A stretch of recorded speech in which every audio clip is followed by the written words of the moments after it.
Olá, meu nome é Sebastião Ernesto, eu sou médico anestesiologista e vou falar sobre benzodiazepínicos e a sua relação com delírio. Esse vídeo é baseado na publicação em 2023 de uma revisão sistemática com meta-análise que visava o esclarecimento de se há realmente aumento da incidência do delírio e de outras alterações cognitivas em pacientes, principalmente idosos, recebendo benzodiazepínicos. Meu nome é Sebastião Ernesto, sou membro da Sociedade Brasileira de Anestesia, tenho título superior em anestesia e tenho doutorado em ciências pela USP. Mas essa preocupação apresentada pela Sociedade de Medicina Intensiva do Reino Unido e da Sociedade de Geriatria Americana, preocupando-se devido à apresentação de alguns trabalhos que mostravam que, na comparação entre grupos recebendo benzodiazepínicos ou recebendo dexmedetomidina como alternativa, havia uma incidência, embora não expressivamente, não significativamente demonstrada da parte estatística, mas que havia um aparente aumento da apresentação de delírios e de alterações cognitivas no pós-operatório naqueles grupos que recebiam benzodiazepínicos quando comparado com a dexmedetomidina. Então, essa revisão sistemática com meta-análise, publicada em 2023 pela British Journal, tentava mostrar a evidência se isso se comprovaria nessa revisão sistemática, a partir dos trabalhos elencados e utilizados para a construção da meta-análise, se haveria realmente a confirmação nesse trabalho do maior risco dos benzodiazepínicos, principalmente em pacientes idosos submetidos à anestesia e pacientes de terapia intensiva. Então, falando primeiro aqui da British Journal, um jornal de extrema importância, que tem um fator de impacto bastante elevado, com o CIT score também bastante elevado, um número de citações grande, e a gente vai ver, então, primeiramente, o que significam essas métricas, algumas das principais. Falando do fator de impacto, o fator de impacto é a relação entre as citações que a revista recebe, o jornal especializado recebe, e a quantidade de artigos publicados. Então, pode ter a citação, o fator de impacto do ano anterior ou dos 5 anos anteriores, e naquele período, então, é feita a contagem de citações e divide-se isso pelo número de artigos publicados pela revista naquele mesmo período. Então, isso é uma ferramenta que é utilizada pela Web of Science e que é publicada no Journal Citation Report, que é uma publicação anual da Clarivate Analytics, e serve para a gente elencar a importância das revistas e comparar as revistas em relação à sua importância, ao impacto que elas conseguem trazer no conhecimento da arte, da especialidade que, no caso, é a anestesiologia, quando a gente fala da British Journal of Anesthesiology. Temos também o CIT-Score, que é uma outra ferramenta que veio para servir de alternativa ao fator de impacto, que é parecida, é a relação entre as citações daquela revista no período de 3 anos, dividido pelo número de artigos publicados nesse mesmo período. Então, esses são dados recolhidos da Scopus, que é uma publicação da Elsevier, e também serve para a gente elencar e ver a importância comparando as diversas fontes do conhecimento relacionado ao assunto em questão.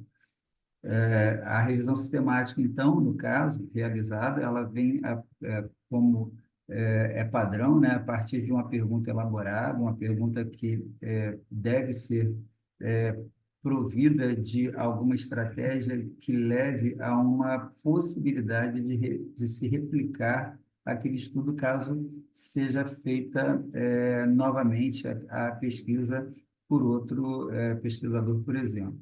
Então, para que haja transparência e que haja uma técnica refinada de realização de uma pesquisa, a gente normalmente começa pela utilização da pergunta elaborada PICO, né?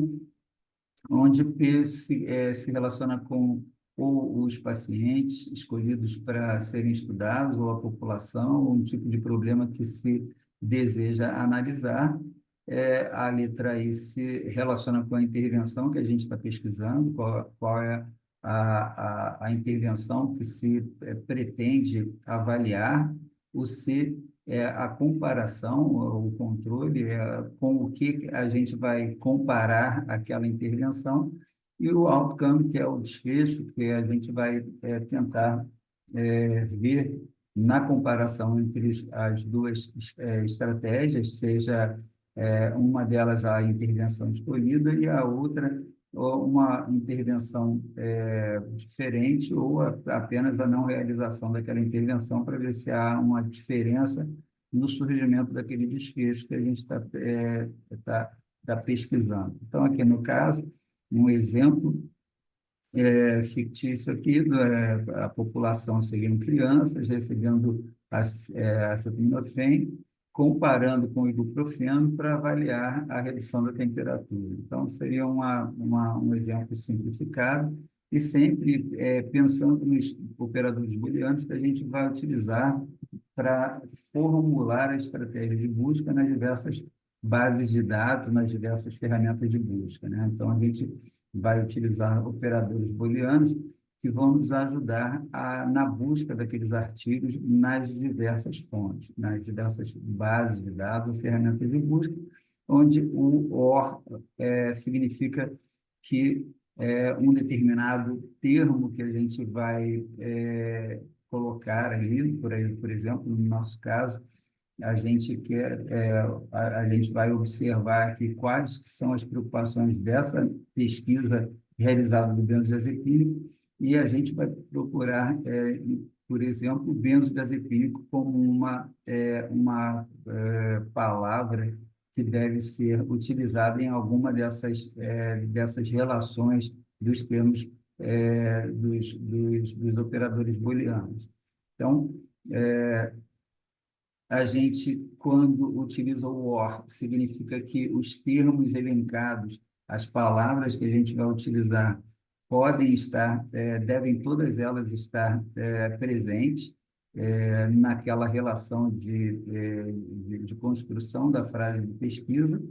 O AND significa um termo que deve estar presente em todos os artigos escolhidos e que serão selecionados para o estudo, e o NOT vai ser aquelas coisas, aquelas características que a gente vai elencar nos critérios de exclusão. Então, o critério de inclusão vai ser o AND, critério de exclusão vai ser o NOT, e tudo aquilo que a gente quer comparar, se é benzodiazepínico, vai ter que estar no OR, o benzodiazepínico vai ter que, com certeza, estar no END, porque ele vai ter que estar em todos os trabalhos, e o OR vai ser, por exemplo, as drogas que a gente vai comparar com o benzodiazepínico, seria dexmedetomidina, seria um opioide, seria, então, tudo aquilo que a gente vai ter, todos aqueles termos que a gente vai ter que estar presente no estudo, mas que não necessariamente tem que estar presente em cada uma cada um dos artigos que a gente vai elencar. Isso aí vai ser clareado com a sequência da apresentação. Então, os objetivos desse estudo são pesquisar, primeiro, o despertar intraoperatório, não nessa sequência necessariamente, mas o despertar intraoperatório. Então, esse é um objetivo que tem que estar presente nos estudos. Se ele é um objetivo principal, ele vai ter que estar no AND do operador booleano, se não, ele pode estar no OR, porque a gente vai comparar o benzodiazepínico com algumas desses objetivos. O delírio, ele é outro objetivo que a gente vai estar buscando, a mortalidade e o tempo de internação. Então, quando a gente vai formular a, a, a pergunta estruturada, utilizando operadores booleanos. A gente vai utilizar o benzodiazepínico no AND, porque ele vai ter que estar em todas as, é, todos os artigos que a gente encontrar, vai ter que ter benzodiazepínico, porque ele é a droga que está sendo pesquisada. Então, a gente vai ter que pesquisar benzodiazepínico ou com ou delírio, ou tempo de internação, ou o despertar intraoperatório, por exemplo. E em relação ao END, o que não vai poder estar incluído ali, por exemplo, anestesia regional, já que todas as pesquisas que a gente pretende buscar estão relacionadas com a anestesia geral. Então, utilizando aqui a pergunta elaborada, a gente tem que incluir em P do pico adultos e anestesia geral. Então, aqui são termos que a gente vai ter que estar no END, porque vai ter que sempre que ser adulto e anestesia geral. O benzodiazepínico vai ter que estar no END, que é a intervenção que a gente vai buscar. E o C, sem benzodiazepínicos, é o fator comparador com a intervenção que a gente quer analisar. Então, em relação a esse C, a gente pode buscar drogas alternativas, como etomidato, propofol, opioides, etc. E os objetivos são os desfechos, né? Os desfechos vão estar relacionados aqui. Então, o desfecho vai ser despertar intraoperatório, que a gente vai procurar saber na comparação entre benzodiazepínico e grupo sem benzodiazepínico, com qualquer outra substância, por exemplo. A gente vai ter que analisar o despertar intraoperatório. Então, um grupo de artigos que a gente vai selecionar pode ter ou despertar intraoperatório, delírio, ou mortalidade, ou tempo de internação. E aí, a gente vê lá na descrição, na leitura do artigo, que ele é, como uma revisão sistemática, ele foi registrado, teve o seu projeto, o seu protocolo de pesquisa registrado no PROSPER, que é o International Prospective Registry of Systematic Reviews. Então, é uma plataforma onde a gente registra o projeto de revisão sistemática, e isso tem o objetivo de manter a fidelidade, a transparência do que a gente vai pesquisar, que tem que ser, no final do trabalho, exatamente aquilo que vai ser descrito tem que ser exatamente igual àquilo que a gente pensou que ia pesquisar, né? A gente não pode descrever coisa diferente, ou os resultados, obviamente, vão ser resultados da pesquisa, mas o que vai ser pesquisado e o que vai apresentar de resultado tem que estar relacionado com o que estava sendo programado naquele projeto. E a descrição depois vai ter que seguir o Guideline PRISMA, que é o Preferred Reporting Items for Systematic Reviews and Meta-Analysis, que vai ser, então, o passo a passo, o guideline, vai ter um checklist que a gente vai ter que conferir e seguir para a gente ter certeza que não deixou de descrever nada que o Prisma orienta a ser descrito, para que essa revisão sistemática seja a mais completa e mais bem descrita possível.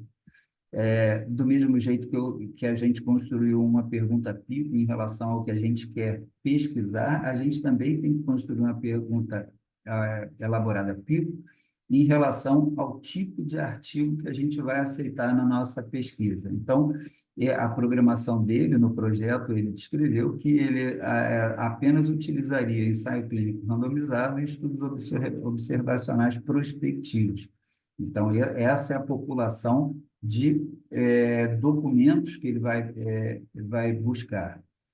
De novo, a intervenção que ele pretende é o benzodiazepínico, então esse benzodiazepínico tem que estar descrito em todas as pesquisas que a gente vai que ele objetivava utilizar na formação e na construção dessa revisão sistemática, comparando com grupos que não recebem benzodiazepínico o desfecho são os objetivos novamente. Então, a diferença aqui dessa pergunta aplica para a anterior é que a anterior se relacionava ao tipo de paciente, ao tipo de intervenção e o fator comparador do desfecho. Nessa pergunta pico, o que muda é a população de artigos, de documentos que vai ser utilizada na construção da revisão sistemática.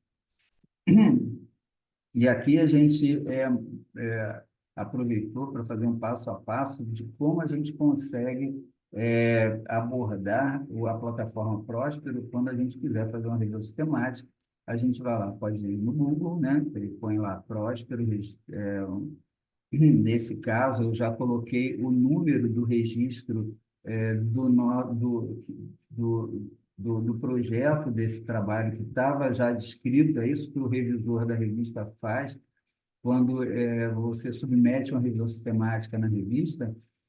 O revisor, antes de dar o parecer final, ou mesmo no começo, ele tem que ir lá na plataforma Próspero, jogar o número do registro e ler o que estava escrito naquele projeto, para ver se o que ele vai ler como resultado da pesquisa confere com o que estava sendo programado, para a coisa ter clareza, transparência e seguir um rumo normal da pesquisa adequada. Então, ele foi lá no Próspero, clicou na plataforma, abriu essa página aqui, e nessa página eu vou lá fazer uma busca. Nessa busca, vai abrir essa outra página, e nessa janela de busca eu vou colocar aqui o número do registro do projeto que está relacionado com o trabalho que eu estou lendo.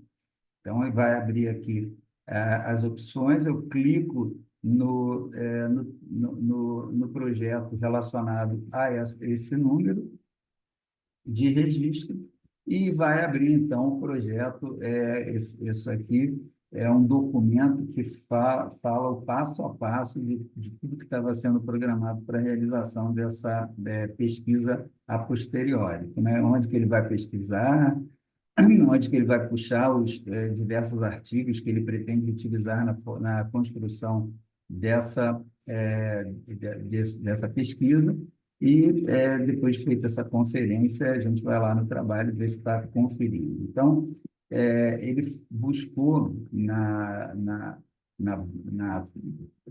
no início da construção do trabalho dele, ele sabe que ele tem que buscar todos os registros possíveis, todas os ensaios, todos os estudos observacionais prospectivos, como está escrito lá no projeto dele, e ele utilizou como base de dados para resgatar os artigos que ele queria. Usou a Central, que é a Cochrane Central Register of Controlled Trials, é uma plataforma, a base de dados da Cochrane Collaboration. Ele usou o CINAHAL, que é o Cumulative Index of Nursing Allied Health Literature, que é uma base de dados relacionados a pesquisas na área da enfermagem.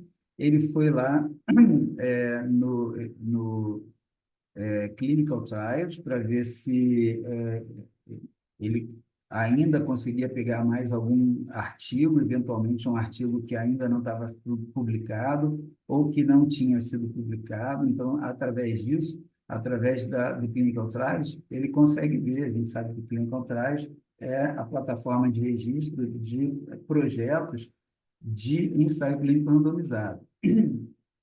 Existem outras plataformas de registro, as plataformas internacionais de registro de ensaio clínico, todas elas, como Clinical Trials, ligadas à Organização Mundial de Saúde.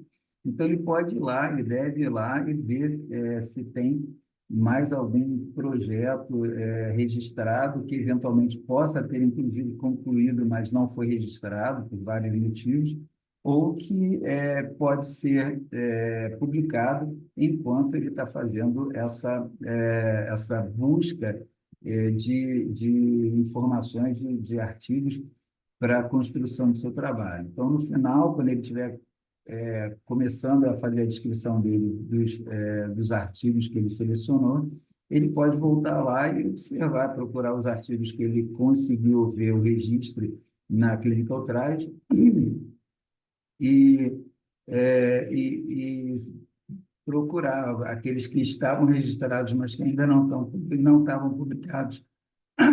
Quando ele começou a fazer a busca dele, ele pode fazer de novo a busca para ver se algum daqueles já acabou sendo publicado.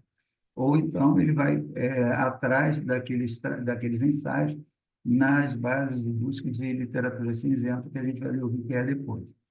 Lembrando que os ensaios clínicos randomizados, eles devem seguir, idealmente, do mesmo jeito que a revisão sistemática segue o guideline do PRISMA, aqui os ensaios clínicos randomizados seguem o guideline CONSORT, que é o Consolidated Standard of Reporting Trials.